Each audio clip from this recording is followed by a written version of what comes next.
Welcome once again, my friends, and thank you for stopping by to listen to an old storyteller.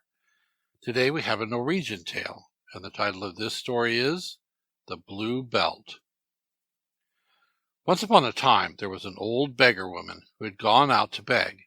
She had a little lad with her, and when she had got her bag full, she struck across the hills toward her own home.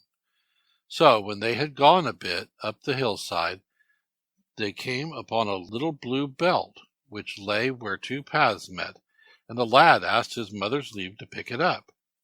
No, she said, maybe there's witchcraft in it. And so, with threats, she forced him to follow her. But when they had gone a bit further, the lad said he must turn aside a moment out of the road, and meanwhile his mother sat down on a tree stump. But the lad was gone a long time, for as soon as he got so far into the wood that the old dame could not see him, he ran off to where the belt lay, took it up, and tied it around his waist, and lo! He felt as strong as if he could lift the whole hill. When he got back, the old dame was in a great rage, and wanted to know what he had been doing all that while. You don't care how much time you waste, and yet you know the night is drawing on, and we must cross the hill before it is dark. So on they tramped, but when they had got about halfway, the old dame grew weary, and said she must rest under a bush. Dear mother, said the lad, mayn't I just go up to the top of this high crag while you rest, and try if I can't see some sign of folks hereabouts? Yes, he might do that. So when he had got to the top, he saw a light shining from the north, so he ran down and told his mother. We must get on, mother, we are near a house, for I see a bright light shining quite close to us in the north. Then she rose and shouldered her bag, and set off to see. But they hadn't gone far before there stood a steep spur of the hill right across their path. Just as I thought, said the old dame. Now we can't go a step further. A pretty bed we shall have here. But the lad took the bag under one arm, and his mother under the other, and ran straight up the steep crag with them. Now, don't you see that we are close to a house? Don't you see that bright light? But the old dame said those were no Christian folk, but trolls, for she was at home in all that forest far and near, and knew there was not a living soul in it, unless you were well over the ridge and had come down on the other side. But they went on, and in a little while they came to a great house which was all painted red. What's the good, said the old dame, we daren't go in, for here the trolls live. Don't say so, we must go in. There must be men where the lights shine so, said the lad. So in he went, and his mother after him. But he had scarce opened the door before she swooned away, for there she saw a great stout man, at least 20 feet high, sitting on the bench. Good evening, grandfather, said the lad. Well, here I've sat 300 years, said the man who sat on the bench, and no one has ever come and called me grandfather before.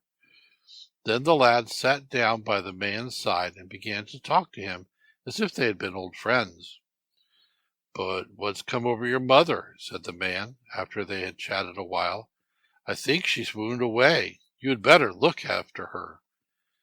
So the lad went and took hold of the old dame, and dragged her up the hall along the floor. That brought her to herself, and she kicked and scratched and flung herself about, and at last sat down upon a heap of firewood in the corner. But she was so frightened that she scarce dared to look one in the face. After a while the lad asked if they could spend the night here. Yes, to be sure, said the man. So they went on talking again, but the lad soon got hungry and wanted to know if they could get food as well as lodging. Of course, said the man, that might be got too. And after he had sat a while longer, he rose up and threw 6 loads of dry pitch pine on the fire. This made the old hag still more afraid. Oh, now he's going to roast us alive, she said in the corner where she sat. And when the wood had burned down to glowing embers, up got the man and strode out of his house. "Heaven bless and help us! What a stout heart you have got," said the old dame. "Don't you see we have got amongst trolls?" "Stuff and nonsense," said the lad. "No harm if we have." In a little while back came the man with an ox so fat and big that the lad had never seen its like. He gave it one blow with his fist under the ear, and down it fell dead to the floor. When that was done, he took it up by all the four legs and laid it on the glowing embers, and turned it and twisted it about till it was burnt brown outside. After that he went to a cupboard and took out a great silver dish and laid the ox on it, and the dish was so big that none of the ox hung over on any side. Then he put on the table, and then he went down into the cellar and fetched a cask of wine, knocked out the head, and put the cask on the table, together with 2 knives, which were each 6 feet long. When this was done, he bade them go and sit down to supper and eat. So they went, the lad first and the old dame afterward. But she began to whimper and wail, and to wonder how she should ever use such knives. But her son seized one and began to cut slices out of the thigh of the ox, which he placed before his mother. And when they had eaten a bit, he took up the cask with both hands and lifted it down to the floor. Then he told his mother to come and drink, but it was still so high she couldn't reach up to it.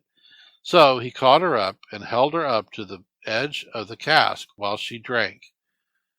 As for himself, he clambered up and hung down like a cat inside the cask while he drank. So when he had quenched his thirst, he took up the cask and put it back on the table, and thanked the man for the good meal, and told his mother to come and thank him too. And, afeard though she was, she dared do nothing else but thank the man. Then the lad sat down again alongside the man and began to gossip, and after they had sat a while, the man said, "Well, I must just go and get a bit of supper too." And so he went to the table and ate up the whole ox, hooves and horns and all, and drained the cask to the last drop, and then went back and sat on the bench. "As for beds," he said, "I don't know what's to be done. I've only got one bed and a cradle, but we could get on pretty well if you will sleep in the cradle, and then your mother might lie in the bed yonder." "Thank you kindly, that'll do nicely," said the lad. And with that he pulled off his clothes and lay down in the cradle. But, to tell you the truth, it was quite as big as a 4-poster. As for the old dame, she had to follow the man who showed her to bed, though she was out of her wits with fear. "Well," thought the lad to himself, "'twill never do to go to sleep yet. I'd best lie awake and listen how things go as the night wears on." So, after a while, the man began to talk to the old dame, and at last he said, "We two might live here so happily together, could we only be rid of this son of yours. But do you know how to settle him? Is that what you're thinking?" said she. "Nothing easier," said he. At any rate, he would try. He would just say he wished the old dame would stay and keep house for him a day or two, and then he would take the lad out with him up the hill to quarry cornerstones, and roll down a great rock on him. All this the lad lay and listened to. Next day the troll, for it was a troll as clear as day, asked if the old dame would stay and keep house for him a few days. As the day went on, he took a great iron crowbar and asked the lad if he had a mind to go with him up the hill and quarry a few cornerstones. With all his heart, he said, and went with him. And so, after they had split a few stones, the troll wanted him to go down below and look after cracks in the rock. And while he was doing this, the troll worked away and wearied himself with his crowbar till he moved the whole crag out of its bed, which came rolling right down on the place where the lad was. But he held it up till he could get on one side and let it roll on. "Oh," said the lad to the troll, "now I see what you mean to do with me. You want to crush me to death. So just go down yourself and look after the cracks and rifts in the rock, and I'll stand up above." The Troll did not dare to do otherwise than the lad bade him, and the end of it was that the lad rolled down a great rock, which fell upon the Troll and broke one of his thighs. "Well, you are in a sad plight," said the lad, as he strode down, lifted up the rock, and set the man free. After that he had to put him on his back and carry him home. So he ran with him as fast as a horse, and shook him so that the Troll screamed and screeched as if a knife were run into him. And when he got home, they had to put the Troll to bed, and there he lay in a sad pickle. When the night wore on, the Troll began to talk to the old dame again, and wonder how ever they could be rid of the lad.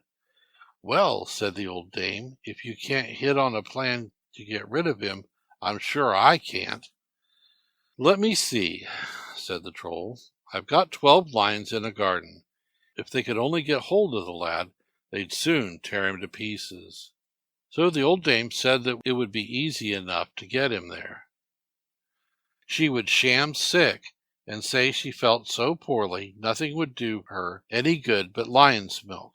All that the lad lay and listened to, and when he got up in the morning his mother said she was worse than she looked, and she thought she should never be right again unless she could get some lion's milk.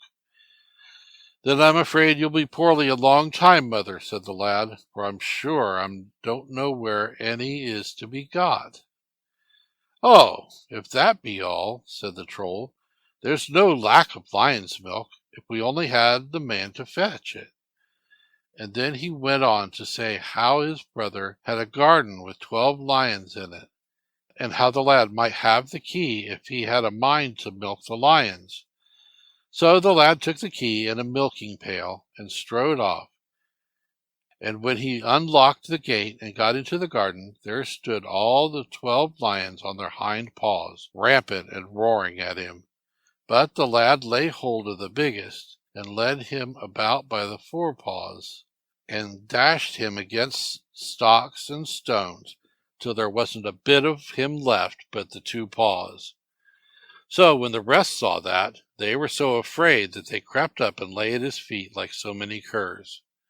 After that they followed him about wherever he went, and when he got home, they lay down outside the house with their forepaws on the door-sill. "Now, mother, you'll soon be well," said the lad when he went in, "for here is the lion's milk." He had just milked a drop in the pail. But the Troll, as he lay in bed, swore it was all a lie. He was sure the lad was not the man to milk lions. When the lad heard that, he forced the Troll to get out of bed, threw open the door, and all the lions rose up and seized the Troll, and at last the lad had to make them leave their hold. That night the Troll began to talk to the old dame again. "I'm sure I can't tell you how to put this lad out of the way. He is so awfully strong. Can't you think of some way?" "No," said the old dame. "If you can't tell, I'm sure I can't." "Well," said the Troll, "I have 2 brothers in a castle. They are 12 times as strong as I am, and that's why I was turned out and had to put up with this farm. They hold that castle, and round it there is an orchard with apples in it, and whoever eats those apples sleeps for 3 days and 3 nights. If we could only get the lad to go for the fruit, he wouldn't be able to keep from tasting the apples, and as soon as he fell asleep, my brothers would tear him in pieces." The old dame said she would sham sick, and say she could never be herself again until she tasted those apples, for she had set her heart on them. All this the lad lay and listened to. When the morning came, the old dame was so poorly that she couldn't utter a word but groans and sighs. She was sure she would never be well unless she had some of the apples that grew in the orchard near the castle where the man's brothers lived, only she had no one to send for them. Oh, the lad was ready to go in that instant, but the 11 lions went with him. So when he came to the orchard, he climbed up into the apple tree and ate as many apples as he could. He had scarce got down before he fell into a deep sleep. But the lions all lay round him in a ring. The third day came the Troll's brothers, but they did not come in man's shape. They came snorting like man-eating steeds, and wondering who it was that dared to be there, and said they would tear him to pieces, so small that there should not be a bit of him left. But up rose the lions and tore the Trolls into small pieces, so that the place looked as if a dung heap had been tossed about it. And when they had finished the Trolls, they lay down again. The lad did not wake till late in the afternoon, and when he got to his knees and rubbed the sleep out of his eyes, he began to wonder what had been going on, when he saw the marks of hooves. But when he went towards the castle, a maiden looked out of a window, who had seen all that had happened, and she said, "You may thank your stars you weren't in that tussle, else you might have lost your life." "What? I lose my life? No fear of that, I think." So she begged him to come in, that she might talk with him, for she hadn't seen a Christian soul ever since she came there. But when she opened the door, the lions wanted to go in too, but she got so frightened that she began to scream, and soon the lad let them lie outside. Then the two talked and talked, and the lad asked how it came that she, who was so lovely, could put up with these ugly Trolls. She never wished it, she said. 'Twas quite against her will. They had seized her by force, and she was the King of Arabia's daughter. So they talked on, and at last she asked him what he would do, whether she would go back home, or whether he would have her to wife. Of course he would have her, and she shouldn't go home. After that they went round the castle, and at last they came to a great hall where the Troll's two great swords hung high up in the wall. "I wonder if you are man enough to wield one of these," said the princess. "Who, I?" said the lad. "'Twould be a pretty thing if I couldn't wield one of these." With that he put 2 or 3 chairs, one atop the other, jumped up, and touched the biggest sword with his fingertips, tossed it up in the air, and caught it again by the hilt, and at the same time dealt such a blow with it on the floor that the whole hall shook. After he had thus got down, he thrust the sword under his arm and carried it about with him. So, when they had lived a little while in the castle, the princess thought she ought to go home to her parents and let them know what had become of her. So they loaded a ship, and she set sail from the castle. After she had gone, the lad had wandered around a little bit.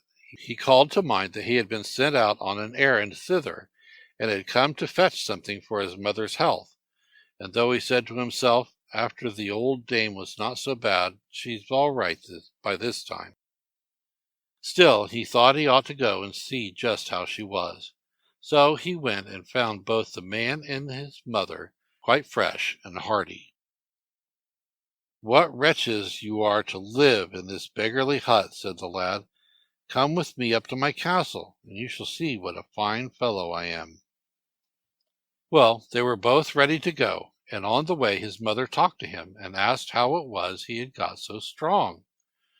"If you must know, it came of that blue belt which lay on the hillside that time you and I were out begging," said the lad. "Have you got it still?" asked she. Yes, he had. It was tied round his waist.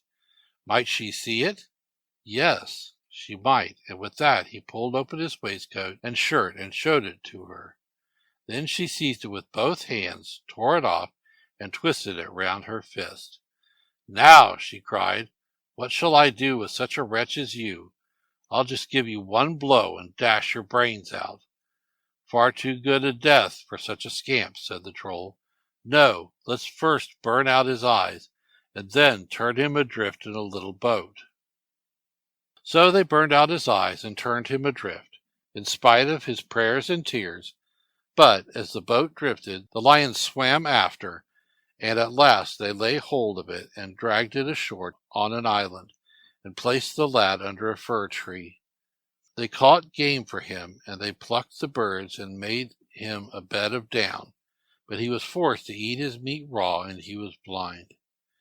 At last, one day, the biggest lion was chasing a hare which was blind, for it ran straight over stock and stone, and the end was, It ran right up against a fir stump and tumbled head over heels across the field right into a spring.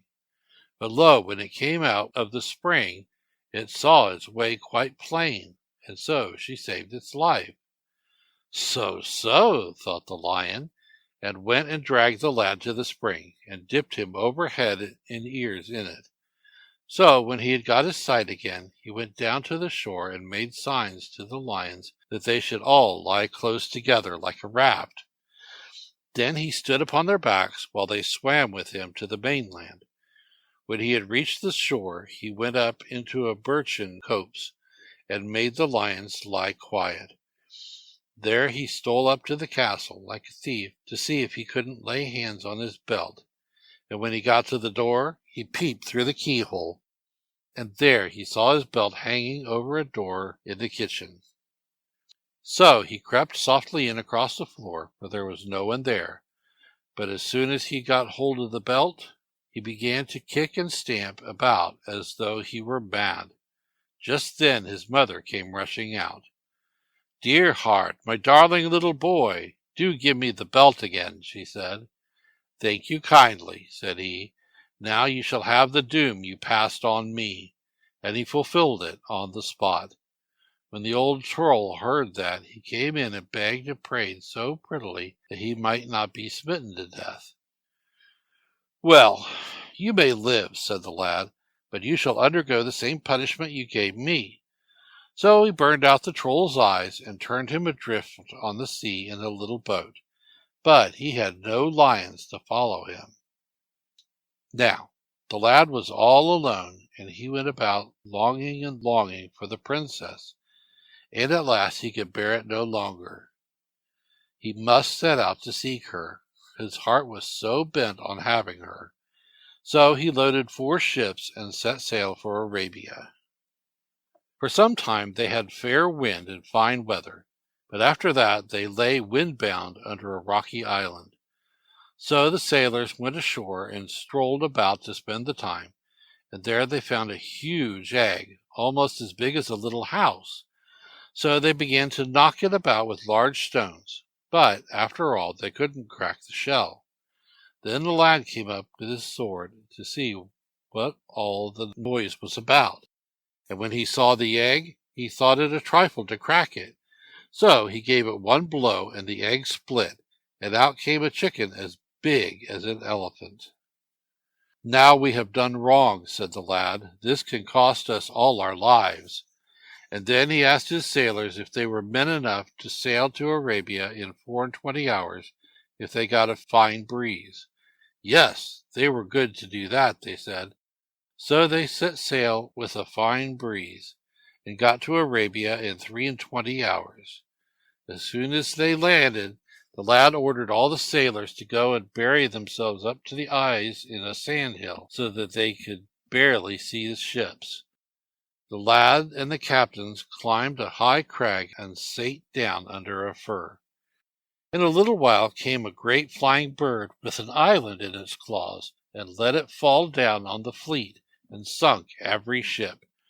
After it had done that, it flew up to the sandhill and flapped its wings, so that the wings nearly took off the heads of the sailors. And it flew past the fir with such force that it turned the lad right around.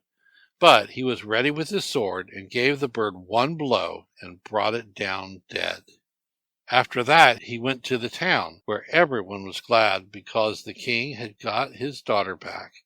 But now the king had hidden her away somewhere himself, and promised her hand as a reward to anyone who could find her, and this though she was betrothed before. Now as the lad went along, he met a man who had white bear skins for sale. So he bought one of the hides and put it on, and one of the captains was to take an iron chain and lead him about. So he went into the town and began to play pranks. At last the news came to the king's ear that there had never been such fun in the town before, for here was a white bear that danced and cut capers just as it was bid. So a messenger came to say the bear must come to the castle at once, for the king wanted to see its tricks. So when it got to the castle, everyone was afraid, for such a beast they had never seen before. But the captain said there was no danger unless they laughed at it. They mustn't do that, else it would tear them to pieces. When the king heard that, he warned all the court not to laugh. But while the fun was going on, in came one of the king's maids and began to laugh and make game of the bear. And the bear flew at her and tore her, so that there was scarce a rag of her left. Then all the court began to bewail, and the captain most of all. "Stuff and nonsense," said the king. "She's only a maid. Besides, it's more my affair than yours." When the show was over, it was late at night. "It's no good your going away when it's so late," said the king. "The bear had best sleep here."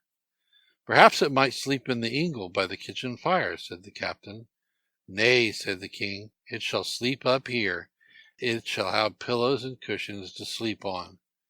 So a whole heap of pillows and cushions were brought, and the captain had a bed in a side room. But at midnight the king came with a lamp in his hand and a big bunch of keys, and carried off the white bear. He passed along gallery after gallery, through doors and rooms, upstairs and downstairs, till at last he came to a pier which ran out into the sea. Then the king began to pull and haul at posts and pins, this one up and this one down, till at last a little house floated up to the water's edge. There he kept his daughter, for she was so dear to him that he had hid her, so that no one could find her out. He left the white bear outside while he went in and told her how it danced and played its pranks. She said she was afraid, and dared not look at it, but he talked her over, saying there was no danger if she only wouldn't laugh. So they brought the bear in and locked the door, and it played and played its tricks. But just when the fun was at its height, the princess maid began to laugh. Then the bear flew at her and tore her to bits, and the princess began to cry and sob. "Stuff and nonsense," cried the king, "all this fuss about a maid. I'll get you just a good one again. But now I think the bear had best stay here for the night, for I don't care to have to go and lead it along those galleries and stairs at this time of night." "Well," said the princess, "if it sleeps here, I'm sure I won't." But just then the bear curled himself up and lay down by the stove, and it was settled at last that the princess should sleep there too, with a light burning. But just as soon as the king had well gone, the white bear came and begged her to undo his collar. The princess was so scared she almost swooned away, but she felt about till she found the collar, and she had scarce undone it before the bear pulled his head off.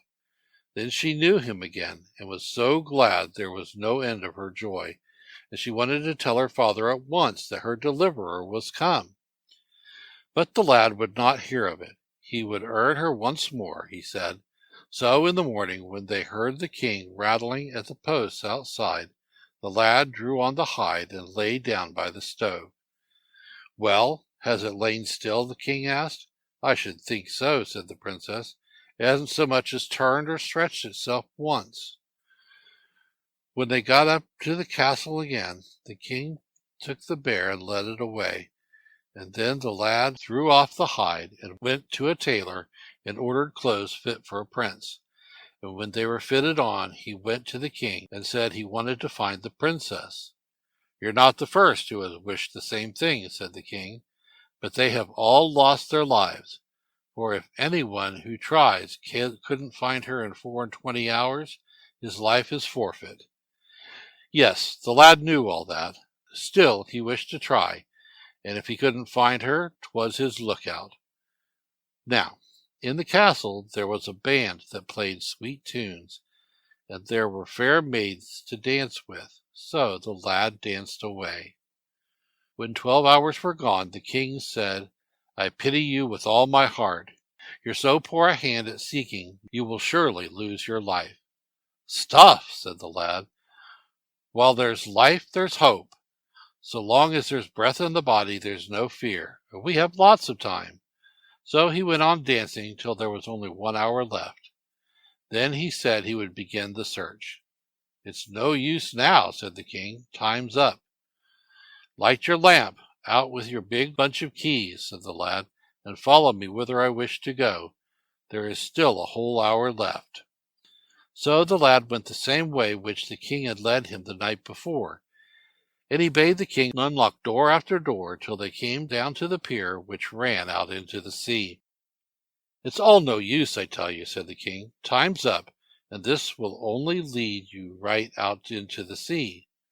"Still 5 minutes more," said the lad, as he pulled and pushed at the posts and pins, and the house floated up. "Now the time is up," bawled the king. "Come hither, headsman, and take off his head." "Nay, nay," said the lad. "Stop a bit. There are still 3 minutes. Out with the key, and let me get into this house." But there stood the king, and fumbled with his keys to draw out the time. At last he said he hadn't any key. "Well, if you haven't, I have," said the lad, and he gave the door such a kick that it flew to splinters inwards on the floor. At the door the princess met him, and told her father this was her deliverer, on whom her heart was set. So she had him, and this was how the beggar boy came to marry the daughter of the king of Arabia. Thank you once again for listening to this story. If you enjoyed this story, please press that like button. Also, please help an old storyteller out by subscribing to my channel. The next story will be posted in a few days, so until then, may your story continue to be a good one.